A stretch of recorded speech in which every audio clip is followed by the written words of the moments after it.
It's spring 2004 and it's cold. I've spent the night in a van in a park in North London. This was not a student fundraiser. I was security.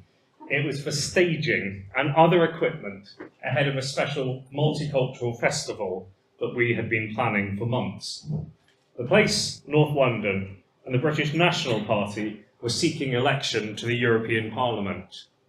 I'd been involved in organising the day festival, and as part of that, we'd managed to get the Secretary of the National Methodist Conference along to declare racism a sin, reject the BNP, and explain that the BNP was not the glorious upholder of Christianity, as it may suggest it was. The sad thing is, that was neither the first nor the last time that church leaders of any stripe find they have to stand up and state what they believe in. Nor was it the first or last time a church leader will have to untwist the hatred from round the cross that's so often wrapped in a very brightly coloured flag. Each generation faces that challenge. We could have picked examples from the 70s, or even the 1930s, when it was a mission hall that housed the resistance to the fascists marching through Cable Street. I was therefore interested when I learnt of your research and we began to book you.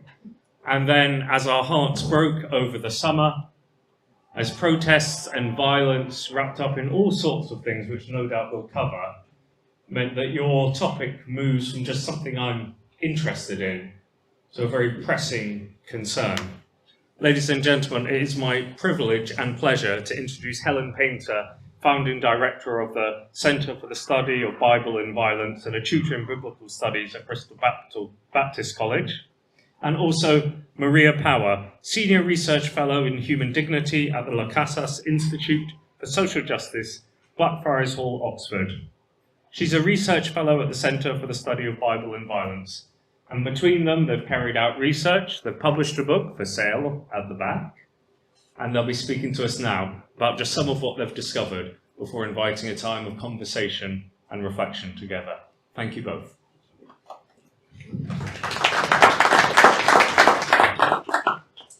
Well, thank you so much. Thank you so much for the invitation. We feel very privileged to be here and I've really enjoyed being part of the conversations and learning what we've heard and learned so far today. So in the lead up to the 2015 general election, the United Kingdom Independence Party, I'm pointing in the wrong direction, I'm sorry. It's not a good start. Is there anything that can be done? Can I just see if He's behind you. Yeah. So, in the lead up to the 2015 general election, the UKIP published what they called a Christian manifesto, headed with the title "Valuing Our Christian Heritage." In its foreword, the party's then leader Nigel Farage wrote these words: "Britain needs a much more muscular defence of our Christian heritage and our Christian constitution." Sadly, I think UKIP is the only major political party left in Britain that still cherishes our Judeo-Christian heritage. Sadly, a muscular defence of our Christian heritage is what we seem to be getting in a number of parts of the country right now. On the 5th of April this year, which was during Ramadan, Bristol Cathedral hosted a grand iftar, inviting any citizen who wished to join with local Muslims as they broke their fast after sunset. Large crowds gathered on College Green just outside the cathedral, and when it rained, they then were invited into the cathedral itself. I've seen no suggestion that any act of worship was conducted. Video footage from the event simply shows people, many but not all in Muslim dress, enjoying food together with children playing alongside their families. Commentators immediately took to their microphones and keyboards to denounce this. One of them is an ordained priest who is a prominent influencer with 250,000 followers on Twitter. He took it as a sign that we are living in the Islamic Caliphate of Great Britain, quoting Deuteronomy, "You shall not go after other gods, the gods of the people which are round about you, lest the anger of the Lord be kindled against thee." Is this working? No.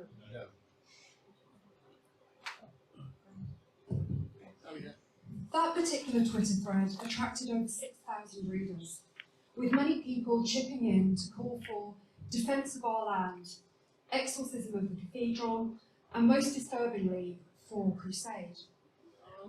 More tweets that we can document referred to this event as an Islamic conquest, with a number likening it to the Ottoman invasion.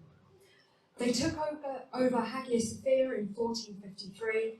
Now they've seized the UK without firing a shot.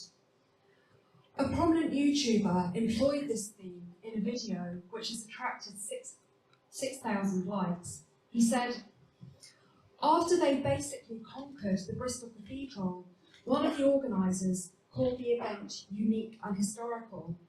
It is indeed unique and historical, just like what happened in Spain a few centuries ago. That was also unique and historical until the Crusades happened and the Christians had to kick out some of the people. But this sort of thing is not confined to political posturing or social media rants.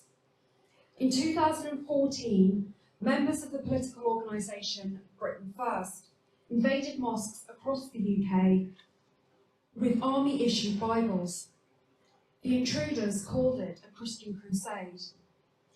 In the following 2 years, Britain First members made a habit of parading through Muslim-majority areas of several British cities, aggressively flourishing large crosses. Following a series of similar incidents, the 2 leaders of the organisation were jailed in 2018 for religiously aggravated harassment. These are a few examples of the entailment of far-right ideologies with Christian or Christian-adjacent theological claims. Sadly, they are not the only examples we could provide. The far right of British politics is found in a wide variety of forms, ranging from now banned organisations such as the neo-Nazi group National Action to elements within mainstream politics. The study of these groups is confounded by a continually changing, ever slippery field, marked by constantly emerging new groups, by splits and factions, and by the reinvention of groups when they are declared illegal. It's also confounded by a blurred set of definitions and term usages. Terms such as the far right, the extreme right, and the radical right are used by different writers in overlapping ways. Today we will simply speak about the far right to refer to anything which is substantially more right-wing than where the Conservative Party has traditionally positioned itself. In his book, The Far Right Today, the specialist on this subject, Kaz Mudder, defines the far right as those on the right who are anti-system, defined here as hostile to liberal democracy. But he divides that into 2 subgroups. The extreme right, quote, rejects the essence of democracy, that is, popular sovereignty and majority rule. Classical examples of the extreme right would include Adolf Hitler and Benito Mussolini. By contrast, the radical right accepts the essence of democracy but opposes fundamental elements of liberal democracy, most notably minority rights, rule of law, separation of powers, and so on. And this might be represented in a diagram like the one on the screen. While the more extreme versions of this ideology are struggling to gain purchase in the UK at present, we should not be complacent.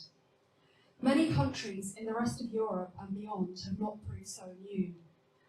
Within the UK, mainstream forms of the far-right movement are growing in influence and plausibility.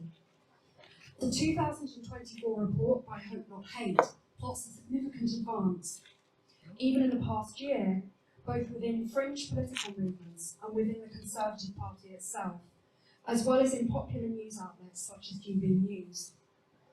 The mainstreaming of far-right discourse makes it more acceptable, more electable, and, as we shall see shortly, more plausible to the Church. Arguably, it is especially when it operates within the mainstream that the movement presents a very real danger to minorities within society.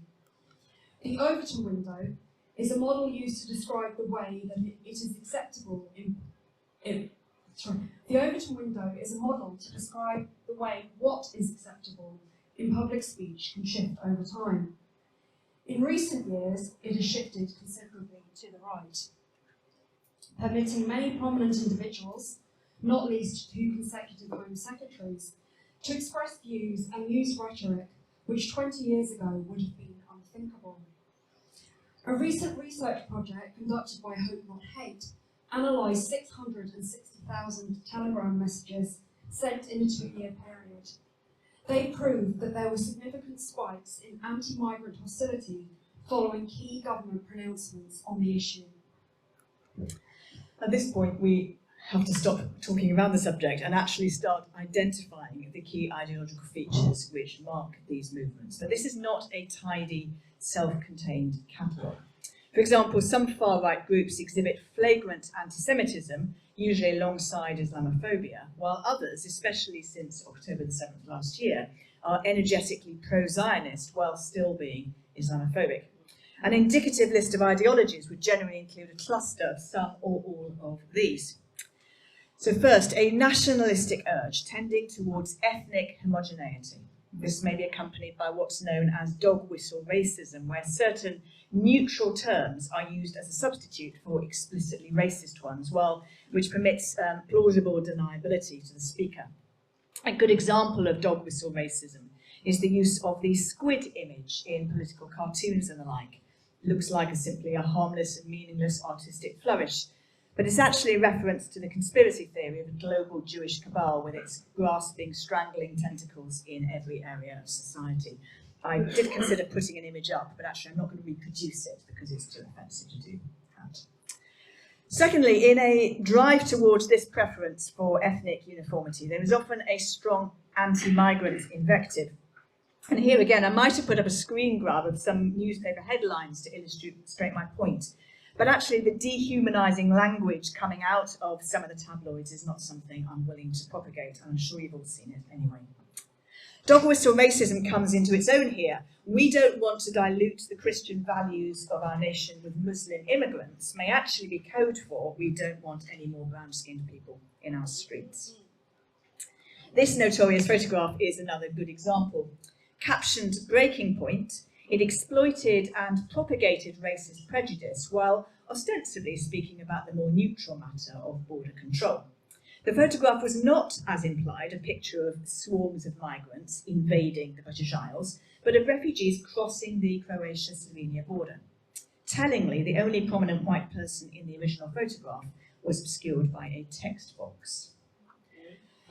The third ideological trope is traditional ethics around human sexuality and the advancement of family values, which may focus on a number of issues and in the hands of far-right groups can manifest as homophobic violence, the picketing of abortion clinics and intimidation of staff and patients, and so on.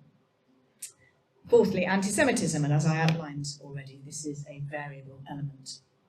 Fifthly, Islamophobia, and in its various forms, this is a relatively uniform element of far-right political expressions in this country. And sixthly, conspiracism around a variety of issues, including, but not, this is not an exclusive list, the belief that there's an elite cabal controlling global events, which involves child sex trafficking on an industrial scale, the belief in the existence of no-go zones under Islamic control in British cities with the imminent establishment of Sharia law, Holocaust denial, climate change denial, anti-vax and COVID conspiracies, and belief in Jewish control over global banks and media. Now, lest you think that that is a minority issue or a fringe marginal issue in our society, let me show you these results from a poll conducted by Hope Not Hate. And they polled 25,000 members of the general public. Hold on to that. This is the general public. And they gave them, I've only put up 3 of the conspiracy theories that I identified a minute ago. They actually studied all of them. But they made these statements to the people they were polling, and they said, is this statement definitely true, partly true, or some, lesser, probably not, and so on. So the left-hand side, the yellow, was when the respondents said this was definitely true. And the next one along, the kind of indigo, is when they said it was probably true. So let's just sit with this. This is the general public. Jewish people have an unhealthy control over the world's banking system. 22% of those polled said, yeah, probably, or definitely. Parts of many European cities are under Sharia law. 30% of those people polled said yes. The official account of the Nazi Holocaust is a lie. 12% of those polled said yes. It will be apparent that some of these themes can be appealing to many Christians in this country, and indeed they may intersect with what we may consider legitimate theological concerns. The idea of cleaning up the morality of society is appealing to many who mourn the decline of ethical standards. The far right's restoration of family values has links with authentic biblical themes of fidelity and covenant love. The recovery of a Christian past in the face of the threat posed by Muslim immigrants appeals to a fear of persecution, legitimate in some overseas contexts, and the faithful desire to see the one true God worshipped.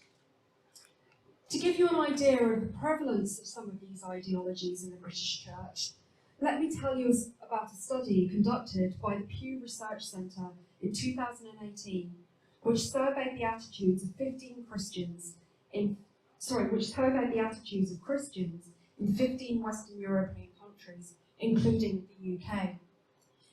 In response to the statement, "Our people are not perfect, but our culture is superior to others," 54% of church-attending Christians in the UK agreed, compared to 45% in the overall population.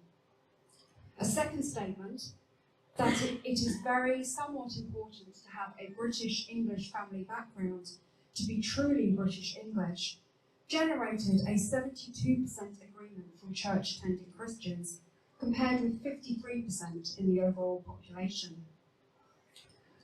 So these may feel like worthwhile aims to many Christians when they hear such policies and rhetoric being offered. But what they may fail to appreciate is that the motives are sometimes being cynically employed for a darker purpose by those whose allegiance and values are quite contrary to Christian ones. In 2020, Hannah Stroman, who's a scholar of biblical reception, and her husband Ulrich Schmeidel, a theologian, published a book called The Claim to Christianity. In this book, they examine the theological claims made by 4 different far-right groups in Europe. And in the book, they say these words: "Trained theologians might not like these political readings of the Bible. Biblical scholars might say that they are historically implausible, that they are hermeneutically incorrect, or that they are willfully wrong. But these readings are still there. The theologies that run through the far right didn't appear out of nowhere."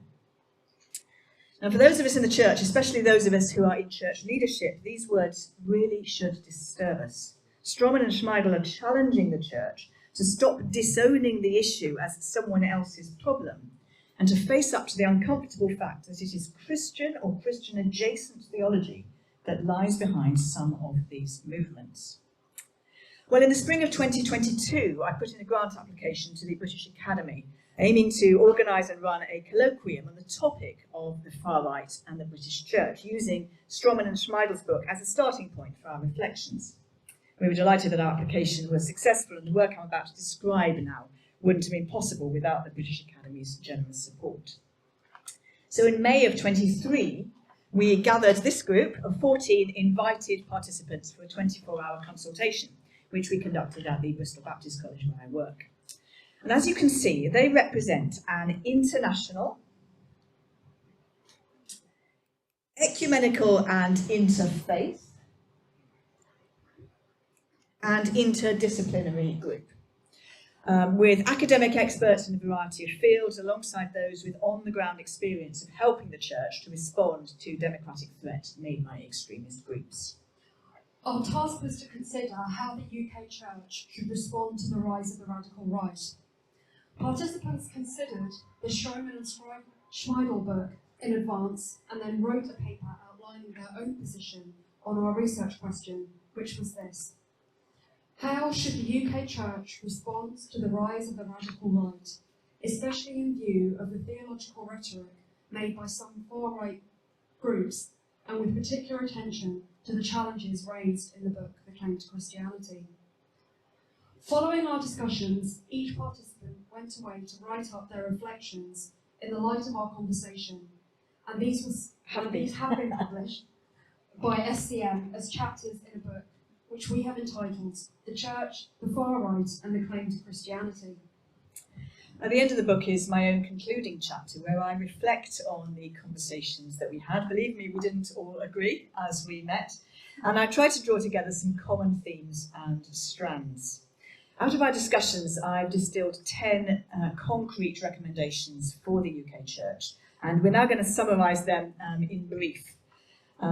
In the workshop later, there'll be the opportunity to dig into those more deeply for those who are interested. And you've got the little cards, I think, now, which summarise those. So, first of all, the Church must own up to, rather than attempt to conceal, our own historic and indeed our contemporary complicity with racism, homophobia, Islamophobia, and anti-Semitism. We need to be honest about the times we've got it badly wrong, whether that was done through a theology that we would utterly deprecate, or whether the rhetoric lies uncomfortably close to our own theological position. We need to notice the ways that our scripture can seem to promote, hear the word seem, please, can seem to promote such ideologies when incautiously or cynically interpreted. And we must therefore take care in the pulpit, for example, that we don't unwittingly collude with these ideas. This sort of humble, cautious and non-defensive stance we consider a vital first step towards cultivating a faithful and useful response to the problem. We had a long discussion about the importance of repudiating violent acts done in the name of Christian theology. While we appreciated the importance of not allowing such actions to go unchallenged or to pass without comment, we realised that these expectations put a lot of pressure on individuals. Our Jewish and Muslim participants were very helpful in helping us to see this. Muslims, in particular, live with a public expectation that each individual or any small organisation of whatever purpose should make public disavowal of Islamist terrorism every time such an event occurs.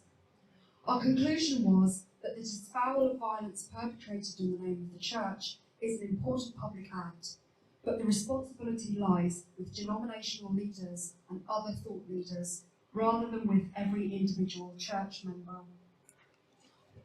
The Church should be wary of reinforcing far-right stereotypes of Muslim inbarbarity, which it may be unwittingly doing by positioning itself as the primary upholder of democratic dialogue.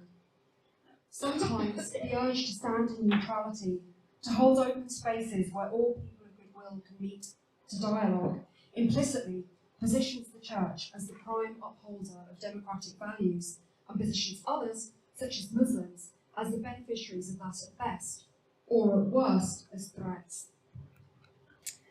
Emerging from an extended discussion of the parable of the Good Samaritan, we explored the idea of dialoguing with the bandits.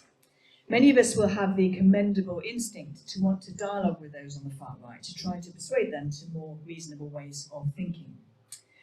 When we seek to do this, we do need to be aware of the danger that our good intentions and our neutral spaces may be hijacked by bad actors. Those in our group who had direct experience of attempting this were very insistent that some bad actors are supreme time wasters, preying on the good intentions of others.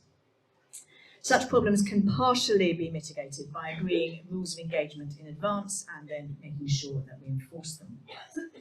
We also, of course, need to realise that the task of de-radicalisation is a specialist role, rather like providing medical care or offering specialist counselling. It does not fall within the remit or skill set of most church ministers. And when we do convene dialogue, we need to model the virtue of healthy disagreement and train our congregations in these virtues. May God forgive us that we as a church are not good at disagreeing well. Maybe that's the gift that we could offer the world in our generation. It helps nobody if we become like those we oppose, mirroring their violent rhetoric with our own. We need to seek and propagate rich and nuanced understanding of the causes of far-right movements and avoid demonising certain demographic groups as pervasively racist. For example, it is increasingly clear that many of the people engaged in extreme right-wing movements at the moment are wealthy, hedge fund managers, stockbrokers and the like. There is plenty of dark money funding these movements, and it's not coming from council estates. At the same time, we need to be more attentive to the factors which can drive far-right ideology among deprived groups. and view that problem as an issue of structural injustice rather than sinful bigotry. People within the church who mobilise on these issues are frequently from the so-called metropolitan elite. Those who have been educated at university level are politically liberal and enjoy modest affluence. As a result, the church can appear to talk down to working class people, and this appearance may be well founded, lecturing them on their bigotry. And this is both missionally unhelpful and politically ineffective. This sort of suspicion towards white working class runs the risk of reinforcing divisions between natives and immigrants by casting hardship relief as a zero-sum game. Our challenge is to find ways of ministering to the hardships of all simultaneously. No one can fairly accuse the British Church of being indifferent on matters of food poverty, fuel poverty, human trafficking and refugees. But projects working primarily for the relief of what we might call indigenous deprivation and those working for the benefit of the immigrant have tended to be managed by separate interest groups within the church. Interest groups which can tend to pit their priorities in opposition to one another. We need to find ways of joining up these equally valid concerns. As another part of this initiative, we need to facilitate the theological equipping and amplify the theological articulations of those Christian believers who live and operate within situations of marginalisation in the UK. Bluntly, we need to stop talking down to people. We should attend to the rising problem of youth radicalisation by investing in youth work and youth programmes, especially those which enhance dialogue across religious and cultural boundaries. We should also train our young people in critical thinking and model these virtues in public and private conversation. As part of my own research into the area, when I was just starting to think my way into it, I attended a conference where, as part of that conference, I heard a testimony from two what's known as formers, that's people who had been radical and violent and had now been brought out of those movements. And the striking thing that both of them said was that they had been radicalised in their teens. Neither of them had had extreme right-wing convictions at the beginning. They'd simply found a group who showed them respect, affection, self-worth and community. And I was left wondering what might have happened if they'd found a thriving church youth group instead. Number 8, theological education matters. There are many pressures on ministerial formation in our day, and I speak as somebody who's involved in the formation of ministers. Whereas once aspiring clergy were trained in biblical languages, scripture and patristic theology and then set loose upon the churches, now an enormous range of concerns rightly press upon us. We now provide space in our ministerial formation programmes for safeguarding training, for leading change, for pastoral counselling, pioneering and 1,000 more important things. But if we are tempted to water down the theological and the biblical training of ministers and priests, we do so at great risk. This is one of the challenges that most, if not all, theological colleges are facing in the current UK climate, where previous funding models are falling out of favour and where the much quoted line, "we've had enough of experts," is finding approval in parts of the church. But there is clear evidence that those in our congregations who are regularly exposed to faithful, well-developed biblical teaching are less likely to show signs of radicalisation and violence. And as we have already discussed, the true and good biblical themes which can be misapplied or misunderstood to great harm require wise and responsible handling by people who have deep roots in the scriptural and theological traditions of our faith. We should seek to be faithful to the calling of the church, learning to express radical love and welcome, and conversely, to stand against hatred and divisiveness in creative, non-violent ways. Ultimately, the complex of the far right with Christian theology is not a problem that can be solved with a set of practical suggestions. It is also a spiritual problem which can only be corrected through spiritual means. The church is called to witness the teachings of Christ. Our calling is in continuity with that of the ancient prophets, to represent the truth of God by word and deed. We are to witness in speech and action to the peaceful, just and holy word that God is inaugurating. And at times we may need to bear witness more publicly, more disruptively and more boldly. I note that the Bishop of Dover spoke... What? Yeah, no, sorry, carry on. It's all right, the script is wrong and it's my fault. The Bishop of Dover said something and yes. I should have noticed it as well, sorry. The time may be coming when the churches will need to unite across the denominations to issue a new statement like the Brahmin Declaration of 1934 or the South African Kairos document of 1986, uniting across denominational lines to stand firm for the rights of the most marginalised in society.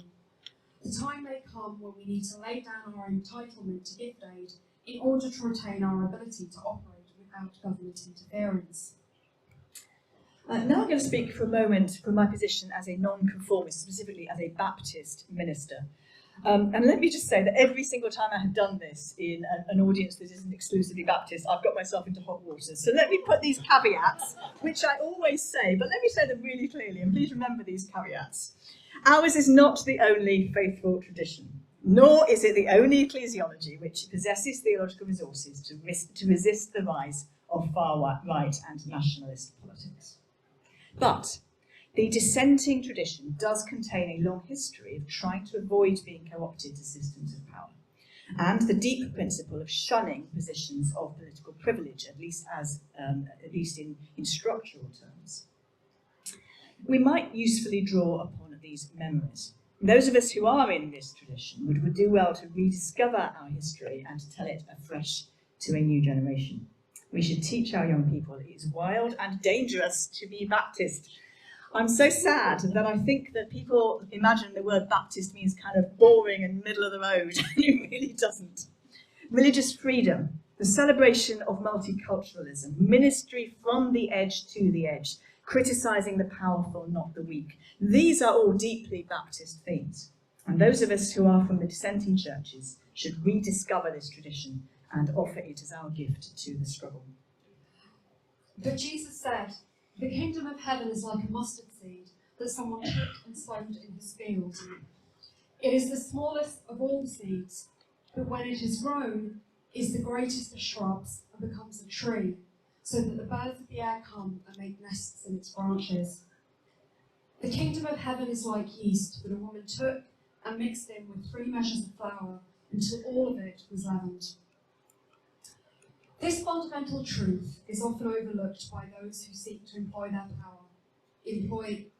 power for their own theological agenda. That applies both to those who are promoting the ideologies of the far right and to many who seek to counter them. It is not by force or coercion that the kingdom of God grows, and it is not by force or coercion that positive change will be realised. We cannot challenge the authoritarian tendencies and ideologies that we deplore by ourselves employing heavy-handed, top-down measures which will belittle, deplatform or intimidate. But the Bible teaches that change is possible, when it is prayed in by the faithful, whispered in by the Spirit, and patiently nurtured by the church. And to this end, it is grassroots actions which will count the most. Slow, patient contact and long-term investment in cross-cultural relationships. I want to conclude with a story.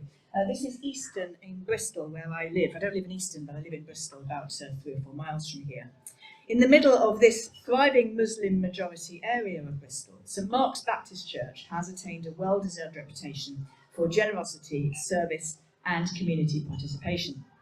And the warmth goes in both directions.